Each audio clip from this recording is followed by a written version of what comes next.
Welcome to another week, another show of Hawkeyed with me, Dave O'Hara. Pleased to be joining you, and thanks for tuning in. I got another great show lined up for you this week, and I know you'll think so after viewing it. Wanted to give you a friendly reminder. Tristan Wirfs, the Super Bowl champion, will be joining me and Ike Boettger next week on this show right here. So can't wait to have Tristan join us, and then, of course, our usual band and crew in our lineup. But got Joe Mershman here in just a moment, and then David Eichholt, the Hawkeye Insider, and then we've got Ike Boettger, the former Iowa Hawkeye Offensive Lineman, currently with the Buffalo Bills. And then we'll close out the show with Jess Settles, former Iowa Hawkeye great and Big Ten Network analyst, also an Iowa farmer still. So that being said, speaking of Iowa farming, I've located Joe Mershman. Joe, first and foremost, as always, how's everything going with you, my friend? Well, this week's been a cold one, and that affects a lot of things. I know some of the fertilizer plants have shut down that make nitrogen because they had to give up their gas to keep homes heated. So lots of crazy things going on right now. It's going to affect the supply demand as we head into spring and summer. Well, I look forward to your update next week, and things are supposed to warm up in the next week, so let's just get through these next couple days, and by the time this airs on Friday night, the warming trend will be starting, and we should be good to go, and I'll catch up with you next week, Joe. Thanks so much. You bet. Take care. And as you can see, I've located David Eichholt on the screen next to me, HawkeyeInsider.com. You see all of David's information on the bottom of the screen, along with my information. First and foremost, as always, David, thanks for joining us, and secondly, a lot going on in the Hawkeye world, so we got to get to it right away. Joe Wieskamp is the Big Ten Player of the Week last week. A lot on the table this week. By the time the viewers see this show on Friday night or afterwards online over the weekend, the Hawks will have already played at Wisconsin. So let's talk about a Wisconsin game, and they'll be playing Wisconsin again at the end of the year, last game of the regular season at Carver Hawkeye Arena. And then Sunday, they'll be playing Penn State. So let's hit those two games, Wisconsin and Penn State, please. Yeah, very well deserved for Joe Wieskamp. I think right now he's probably the hottest shooter, especially from three-point range in the entire country, about 60% through the last 8 games or so. I mean, especially with a hand in his face. I mean, these are not open three-pointers. I think he's really taken on the challenge of the physicality of the Big Ten. I really think that he's coming on with his alpha dog-like mentality. And he's really playing really well right now. In Wisconsin, this could be Jordan Bohannon's last game in the Kohl Center. I know he's been here for about 37 seasons or so, Dave, but he's really kept it together. You know how personal of a game this is for him. I know he's looking forward to going back to Kohl Center with or without fans from him. But obviously, Wisconsin's going to be a huge game. And Penn State, I think that's probably, quote unquote, the easiest game left in the Big Ten. Obviously, Penn State is fresh off a loss against the Nebraska Cornhuskers. And Nebraska really played well that game as well. But there's no easy games in the Big Ten, Dave, and Penn State will be eager to get back. So I'm very interested to see how Iowa closes out these last 5 games, especially since they're trying to build up their resume. Because I still think they can get a potential 1 seed or potential 2 seed in the last 5 games or so in the Big Ten regular season. Well, if they make that happen, again, a lot ahead of them right now with Wisconsin, Penn State, Michigan, Ohio State, and then Wisconsin to close out the regular season. Wisconsin ranked number 11 right now. Iowa number 11 right now. Wisconsin number 21. But Iowa would move into the top 10 right now because there was a loss earlier this week in the AP top 10. So the Hawks would be number 10 right now. Then again, you've got Michigan at number 3, Ohio State at number 4, and Illinois at number 5. So 5 Big Ten teams in the top 21 right now. So a lot ahead of them. And David, as you talk about having these extra players besides Luka Garza and Joe Wieskamp, having Connor McCaffrey hit some threes in the game against Michigan State with a big victory. Give me about 15 seconds on Connor McCaffrey and the rest of this team, please. Yeah, Connor McCaffrey, I think number 1, he needs to continue shooting with confidence and continue shooting with an arc. I think that's the biggest thing. If he can start hitting threes, Dave, I really think his offense is unstoppable, especially with the fact that Iowa's offense, especially toward KenPom, is the second most efficient offense since in the KenPom era. Only 2018 Villanova topping them right now. Well stated as always, David. We got to run now, but we look forward to catching up with you next week. Thanks so much, my friend. Hey, thanks, Dave. Appreciate it as always. You're very welcome, and thank you. Back with more Hawkeye with me, Dave O'Hara, in a few moments. One word means more to farmers than any other: yield. Nobody knows this better than your friend in the field, Mershman Seeds. With industry-leading seed treatments like Tripidity ST, you'll see faster emergence and more bushels per acre. Become a part of the Mershman family and see the difference in your field. Ask your dealer for superiority, Mershman Seeds. Welcome back to Hawkeyed with me, Dave O'Hara, and as you can see on the screen, joining me, Ike Boettger. Ike, a former Iowa Hawkeye offensive lineman, former Cedar Falls Tiger, football player and basketball player, athlete of all types, and then Ike now currently with the Buffalo Bills, an offensive lineman. And so first and foremost, Ike, thank you so much for carving out time. I know you're busy with family. You and your wife are back in Cedar Falls before you head back to Orchard Park outside of Buffalo to get ready for mini camps and training. You've got a young son now, and you've got another child on the way in July. So the fact that you're able to carve out some time and join us here, I can't thank you enough. How's it going, my friend? I'm doing fantastic, and thanks for having me, Dave. Oh, it's my pleasure. Well, what a season it has been since you and I have done radio a couple of years ago together. You were on one of my shows, and then recently last week on my WMT and KXIC radio shows, we got into a lot more detail about you, and we're going to get into that in weeks to come with you as we have you back as often as your schedule will allow. But I've got to ask you this directly. You know, since last we talked a couple of years ago, and you and I have talked about this off the air and on other stations, but I want to have you address our audience here, our viewers. What a couple of years it's been for you, getting married, having a child, having one on the way, now starting and being a main cog in that Bills offensive line with Josh Allen coming into his own and being one of the top quarterbacks in the NFL. Your Bills losing the AFC Championship game to the Chiefs, who then lost in the Super Bowl to Tom Brady and the Buccaneers. And oh, by the way, viewers, Ike and I picked that right, by the way. We picked the Buccaneers, but can't go against Tom Terrific. But I talk about that. I'm going to get into your past, you know, from Cedar Falls High School, getting into the University of Iowa. But I want you to talk about the transformation that has happened in your personal but yet professional life of getting into the Bills and now being the main starter, because you were from practice squad with the Bills and then to the Chiefs and then back to the Bills. And man, what you have done once you got healthy. You had an Achilles injury that cut your Hawkeye senior season short. So get into all that if you would. I gave you a long setup here, so take as much time as you need, please. Yeah, absolutely. So, I mean, going to Iowa, I was a tight end quarterback. Knew I was going to play tight end at Iowa, or what I got recruited as. I think first bye week, my redshirt year, Brian and Kirk came to me and approached me about moving to O-line. Talked to a few guys for maybe a day and was like, absolutely, let's do it. Started putting weight on and working with Doyle, you know, talking to Doyle a lot about what to do and how to get stronger, bigger. Because I weighed probably 230 at that point, and now I'm about 325. So, you know, right around 100 pounds since I walked into Iowa. So, you know, it was a journey for sure doing that at Iowa. And then, do my Achilles senior year, which was super frustrating. That was going to be a fun year with that team. And, you know, that season didn't go as we planned, I think, all around. But then went undrafted as I expected with that Achilles, and got released from the Bills after camp, like in last cuts, and went to sign my practice squad contract that next day. And I was claimed by the Chiefs, like you said. And then the Chiefs released me a week, basically 10 days later, and tried to put me on their practice squad, and the Bills claimed me back. So I never did make it to a practice squad, which is something that I am pretty happy about. Mm-hmm. But, you know, just took it one day at a time, really. I was not even close to full strength that rookie year. And I was, you know, it was nice. I got a lot of time inactive and then played some at the end of the year, put out some okay tape, but still didn't feel like myself. And then last year, or 2 years ago, my second year with the Bills, it was more the same. A lot of, you know, time inactive, learned how to play center, you know, basically just did whatever they asked and took it one day at a time. Went to practice every day, trying to prepare like I was playing, but knowing that I, you know, probably wasn't going to be playing in the games. And then this year, I got my opportunity and just tried to take the most of it.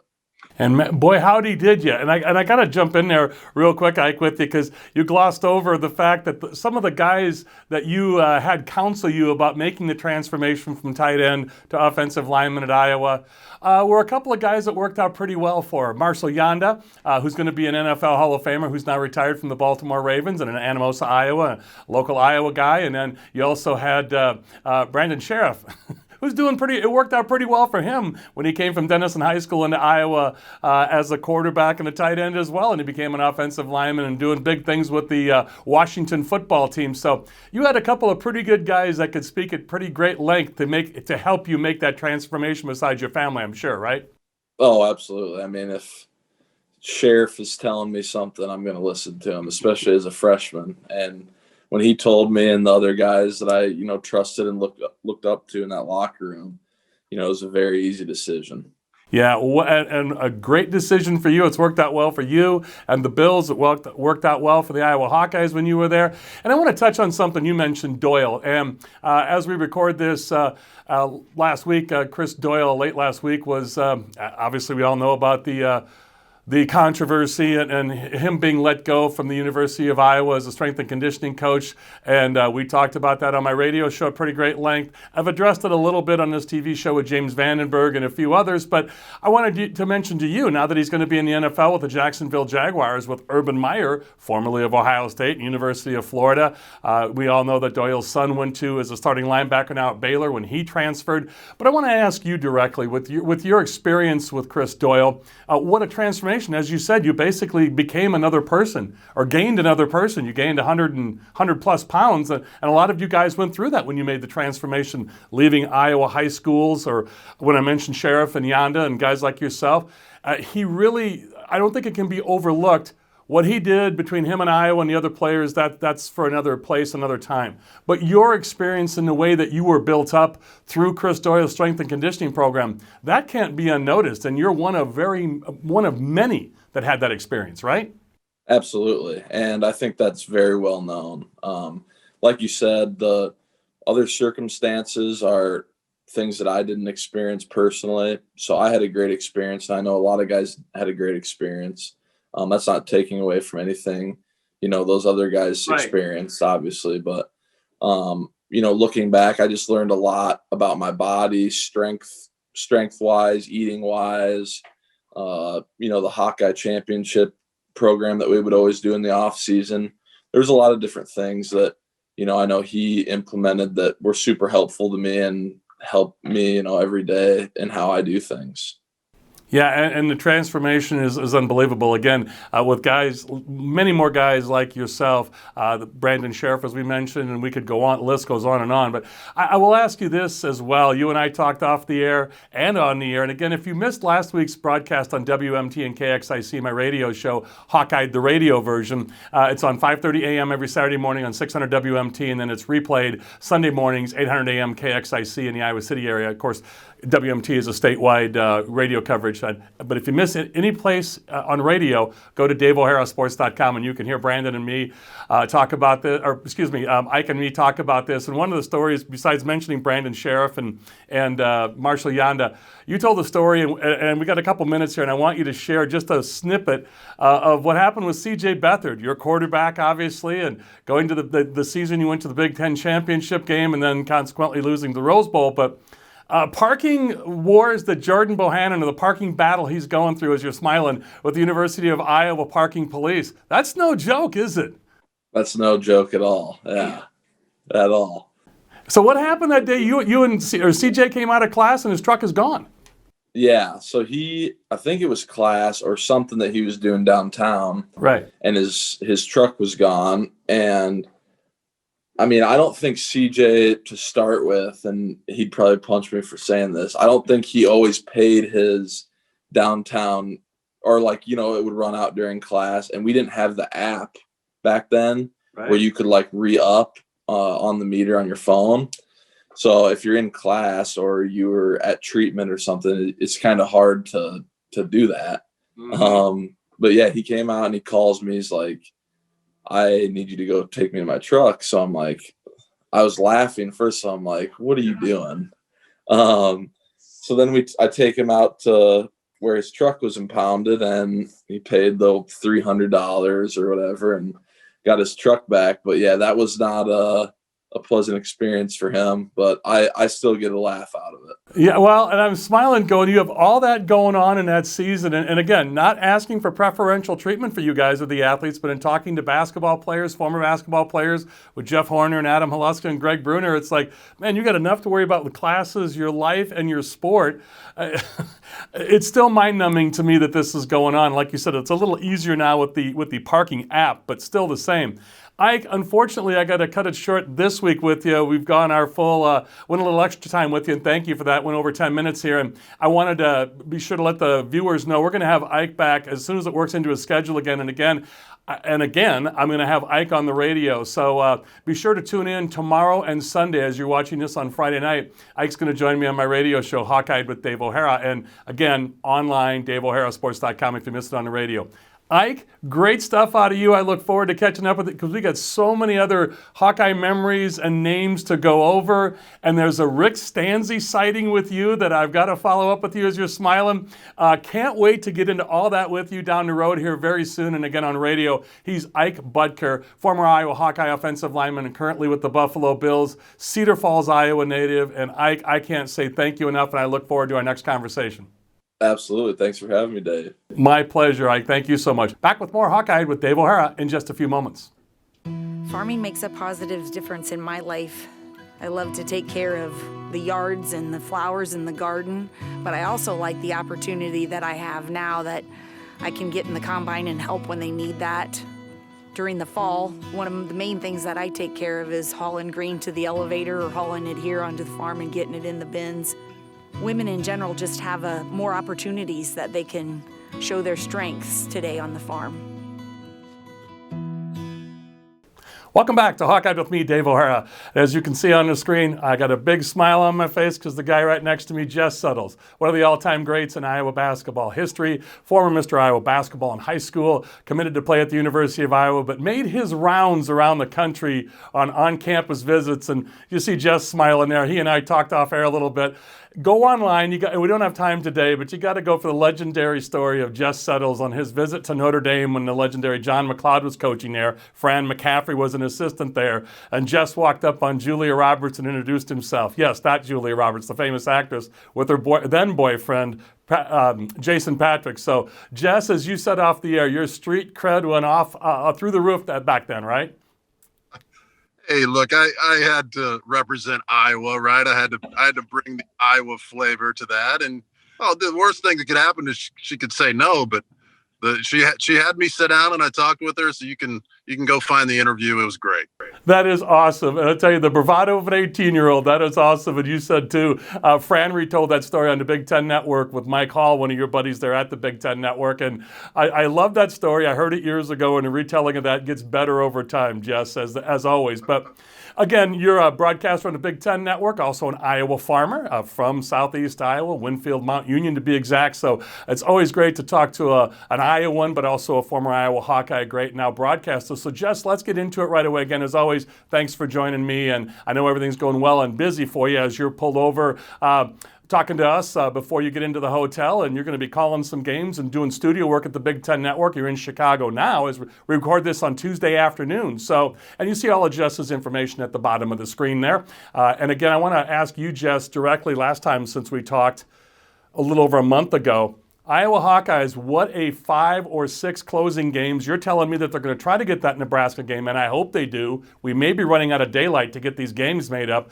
Michigan's going to have to do a lot of playing in a short amount of time, if that's the case. But Iowa plays against Wisconsin as we record this on Tuesday afternoon. When the viewers see this on Friday, they'll already know the result of Iowa in Madison against Wisconsin. But they've got that game, then Sunday against Penn State, then the following Sunday, Ohio State, then the following Thursday against Michigan. And then to close out the season against Wisconsin at Carver Hawkeye the following Sunday on March 7th. I don't know about, and there's a Penn State game in there too, I forgot, and then of course Nebraska. So Jess, I don't know, as I mentioned with Wisconsin and Penn State upcoming, that's a murderer's row of a schedule, and you've seen all these teams play throughout the year. What lies ahead of the Hawkeyes here? Well, just a lot of quad one opportunities, a lot of elite teams, a lot of big time games. And I think this is what Iowa wants. They struggled a few weeks ago, went on the losing streak and kind of fell in the net rankings just a touch, and now they're back, and maybe their seeding fell as well. So I think this is what they want. You want to play these tough games. The higher seeding you can get, obviously, for the Big Ten tournament, for the NCAA tournament, just gives you an opportunity to cut down the nets. But if you look at every schedule in the Big Ten right now, there's just opportunity after opportunity. I really can't wait for that Michigan game. Michigan is playing so well. CJ Frederick is getting healthier. It'll be interesting to see if he can come back at full strength over the next week or so. But the promising thing is, Dave, is that it looks like they've solved a few problems defensively, and that was really the problem. And then during that losing streak, they couldn't guard pick and rolls, and they had a hard time rotating out to 3-point shooters. But the last few games, they have solved that. It just gives you so much more confidence at the offensive end. And obviously with Luka Garza drawing so much attention, it gives you a lot of open 3-point shots. But I think the players like this schedule. I think the fans like the schedule. And but it is brutal, like you said. It is brutal. Yeah, it really is. And but as you mentioned, it's all quad one opportunities. As we talk on Tuesday afternoon, the AP Top 25 came out, renewed every Monday. The Hawks at number 11, so right on the periphery of the top 10. You got Michigan at 3, right behind Gonzaga and Baylor. And then you got Michigan, Ohio State, and then Illinois. So Iowa's already played Illinois, unfortunately only once this year with the loss, but they still play Michigan and they still play Ohio State. And then, oh, by the way, there's number 21, Wisconsin. So there's going to be some games ahead that Iowa, as you mentioned, are going to have a great opportunity here to climb even farther into the top 10 and get that, Jess, most importantly, as you know, to get that double bye in the first round of the Big Ten tournament and not have that singular bye and then have to play right away that second game. So I think that's most important of all, don't you think? Because right now, if they win against Wisconsin, they'll have fourth all alone, depending, and then they got to play Wisconsin again. So this really, not just national seeding, Jess, really puts them in line for the Big Ten tournament, but then, of course, then again for March Madness for seeding as well. But this is really important for that double bye. Yeah, this is a fun time of year because this is when there's a new level of pressure. You start talking about the bubble talk for some teams. You start talking about the urgency to get the double bye. Obviously, it's a weird year with COVID and going to Indianapolis for everything. But there will be so many teams that you mentioned coming after each other because there's so much on the line. And you get the Iowa Hawkeyes, the Michigan Wolverines rolling into town, and every coach and every player is saying, hey, if we can win this game, this totally changes our season. This totally changes the outlook of us going into the tournament. Other teams obviously fighting like crazy to get to the double bye. So this is just the time of year that if you're a player, you really live for this. If you're a competitor, you know the importance of it, the national television, all the things that are on the line. And yes, I mean, what was it? Dean Oliver, Reggie Evans and company won 4 games in 4 days at the Big Ten tournament. I think Horner, Brunner, and Holuska, or maybe it was, I can't remember. I know it was Recker on that team, went to the final 4 games in 4 days. So it's possible. I guess Horner, Brunner, and those guys won it. But Recker's team played 4 games in 4. So it's possible to do that. But over time, the history has shown that you got to get that double bye. There's just too much competition, especially this year. There won't be a team probably that does that. So yeah, there's a lot on the line. It's fun for fans. It's fun for analysts. And, it's stressful for coaches, let me tell you, Dave. They're feeling it right now, and you are correct. In the 05-06, so the Big Ten tournament of 06, Jeff Horner was the MOP, or most outstanding player, most valuable player, and they won it. But you're right, Evans and those guys went on a roll for 4 in a row. And what a history that is. But as you said, it's highly unusual and highly unlikely for that to happen. But let's do this in the last couple of minutes I have with you for this segment this week, Jess. Give me a little takeaway on some of these teams. So obviously, again, when the viewers see this show, the Wisconsin-Iowa game will have already been played, but Iowa plays Wisconsin again to end the season. And again, with a loss already in the top 10 this week earlier on Monday night, then the Hawks will go into the top 10 if they updated it each day. But number 10 against number 20, we'll say. What is Iowa facing in Wisconsin? And let us know if for game 2, because again, game 1 will have already been seen by our viewers. But what do the Hawks see in Wisconsin? Well, you're playing against the defending Big Ten champions or co-champions, and this is a veteran team. They've got, what's been floating around Twitter for the last couple months is that their starting lineup is average age is older than the Chicago Bulls starting lineup. Right, that's mind blowing. So just a lot of great players, good coaching, a team that hasn't shot the ball very well consistently for some odd reason this year. If you roll into the Kohl Center tonight and watch one of their practices, they're going to shoot 60, 70%, in practicing with the shooting gun, but they haven't been able to carry that over to games for some reason. So they're a very dangerous, well-coached, great team.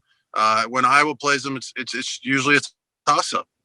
Yeah, it really is. And then when you talk about they got to play Michigan yet and Ohio State, last minute or so, give me a little taste of those, give me a little idea on those teams with Michigan and Ohio State at or near the top of the Big Ten. We already know about Illinois, but I tell you what, with Ohio State and Michigan, playing that Michigan game and Ohio State, those are going to be some tough opponents as well. Yeah, they're tough opponents, and you'd much rather play against those guys and be on national television. Those are just games that competitors want to play. But, Michigan has a wonderful freshman center named Hunter Dickinson.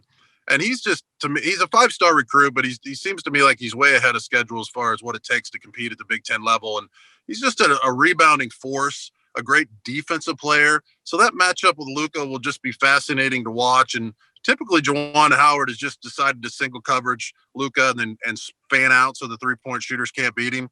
So that will be interesting. Livers is, I think, become a pro. They move the ball extremely well. They have a lot of pro sets. And yet, Minnesota beat them before they went on their COVID break. Minnesota handled them. So, again, another toss-up. And then you think about Ohio State. That one really hurt in Carver Hawkeye Arena. That's a game that everybody on Iowa feels like they should have won. Again, that's when their defense was just broken. A few possessions, and they were not able to find Arns. Kyle Young in the corner, Hawkeye fans, if you remember late, just last 3 or 4 minutes, just a lot of open shooters, which can't happen. But it seems like they've figured that out. So those revenge games were always my favorite to play in because you can't allow a team to sweep you, and that's what makes the league so good. But Penn State as well. Penn State jumps the passing lanes. They'll pressure you. They'll get up in you. Your guards have to really be smart. Hera is rebounding extremely well for them. And yet you would think Luka would have one of those 25 and 15 games against them because they just don't have a ton of depth inside. But if you're an Iowa fan, you can't say, hey, this is a game we should win or we're going to win. It's just not like that this year. Those are going to all be toss-ups. Jess, well done by you as always. Can't wait to see you on the Big Ten Network, either calling games or as an in-studio analyst. Still an Iowa farmer from Iowa. Jess Settles, an all-time great Iowa Hawkeye men's basketball player, still at or near the top of most meaningful offensive statistical categories in the history of Iowa basketball. Jess, thank you so much. Good to catch up with you, and hope to catch up with you before the end of the season as we get into March Madness. Well, I appreciate that. I especially appreciate all your listeners and the support they give to you. And I with this Fran McCaffrey offense, though, Dave, my spot on those rankings is dropping drastically. So I may be, we used to be top 5, but I'm now down in the top 20. These guys can really score. Yeah, they can. Hey, again, Jess, thank you so much. And thanks again to Jess Settles and Ike Boettger, David Eicholt, and Joe Mershman, and to you, the viewers. And please stay tuned just for a little bit, if you would, after the end of the show for the rolling credits. And please support my advertisers and sponsors the way they support this show. And also thanks to you, viewers, for making us number 1 on Fox 28 again, as always, in late night. So thank you for that. Also want to remind you, Tristan Wirfs, the Super Bowl champion, will join us next week. Former Iowa Hawkeye great and now current Tampa Bay Buccaneer. So for Hawkeye with me, Dave O'Hara, that's all from me. Thanks to all of you.